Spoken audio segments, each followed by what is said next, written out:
the project B? Is bringing history to life. In this speech, Ron will be speaking about events of World War II from the perspective of a Filipino soldier. Whoa. Please welcome Ron McKenzie.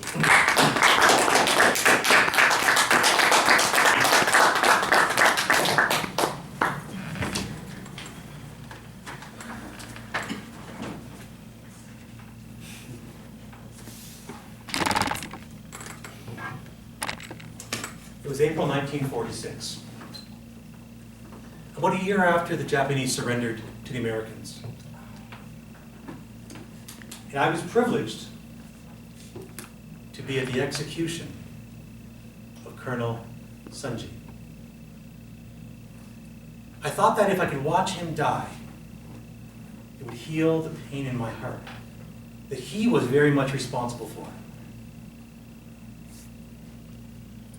In 1941, 8 hours after the Japanese bombed Pearl Harbor, they invaded the Philippines. And I put down my toy gun that we were using to practice with, and I picked up a real gun, and I became a real soldier.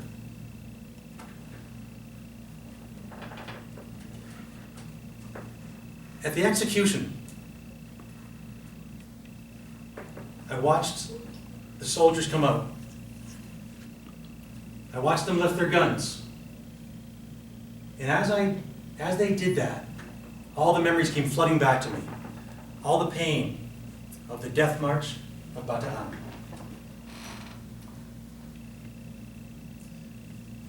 I remembered just before the surrender. We'd been fighting for 4 months. We'd been fighting against the Japanese alongside with our American comrades. And I was sitting talking with my best friend, Manuel. And I asked him, Manuel, do we have any prayer of winning this conflict? It's been 2 weeks since we've had rations. We have no medical supplies, and we're almost completely out of ammunition. Manuel told me, we've already won. We've proven to the world that we love our country, that we are strong. If we die today, we die with honor. And besides, we have the Americans fighting with us. They won't let us fall to the Japanese. It wasn't a day later that General King announced to us all that we were surrendering. It broke my heart. But he said the Japanese had offered preferential treatment if we surrendered now rather than dragging this out. We soon learned what the Japanese meant by preferential treatment. They gathered us together, and I met Colonel Sunji. He said to us, "You are enemies of Japan. You are not honorable prisoners. You are captives, and you will be treated as captives. There is no escape. If you try to escape, you will be shot. Your country no longer remembers your name. Your loved ones no longer weep for you." He then went on to round up all the officers and beheaded them. Then they went to each of us and took our possessions. And if anyone had anything that was Japanese on them, they were executed. Despite this cruelty, it was the next 7 days that stuck out in my head. Even though we had plenty of vehicles to drive everyone to the POW camp, Colonel Sunji insisted that we walk. Despite the fact that we were all half dead already, he insisted that we walk 55 miles in sweltering heat. Some days as we were walking, we would stop 2-3 hours at a time and simply stand in the heat. Worse, they gave us no food, they gave us no water. If you fell behind, they killed you. If you stumbled or fell out of line, they killed you. If you did pretty much anything they didn't like, they killed you. It was on the 4th evening They had us in a field, corralled, and I was talking to Manuel, and I asked him, Manuel, why do they hate us so much?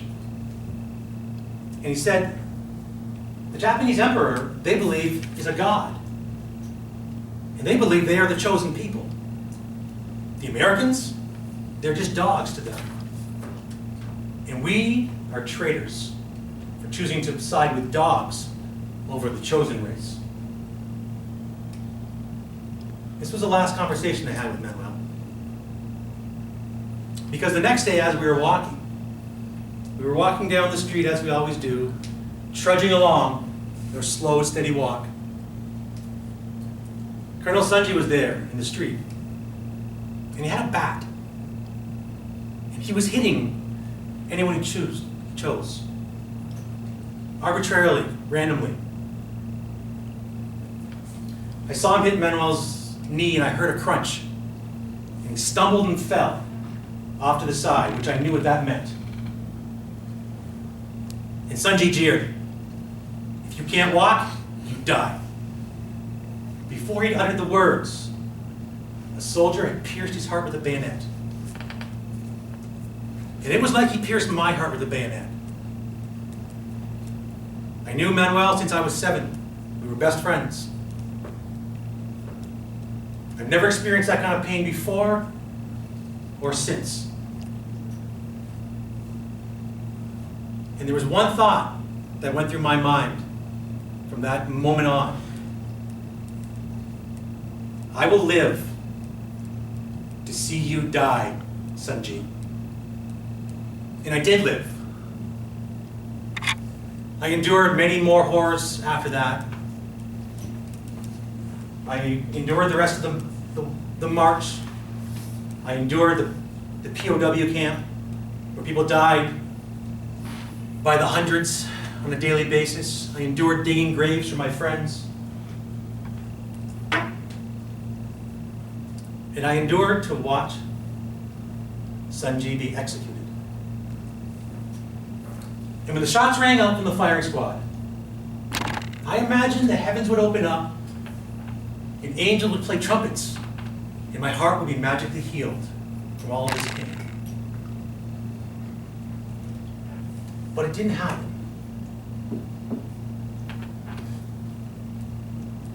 But I tell you today, my heart is healed. It was years later, thinking back on the conversations Manuel and I used to have, where I finally understood it wasn't the man, Sanji, who I hated. It was the lie that he embraced.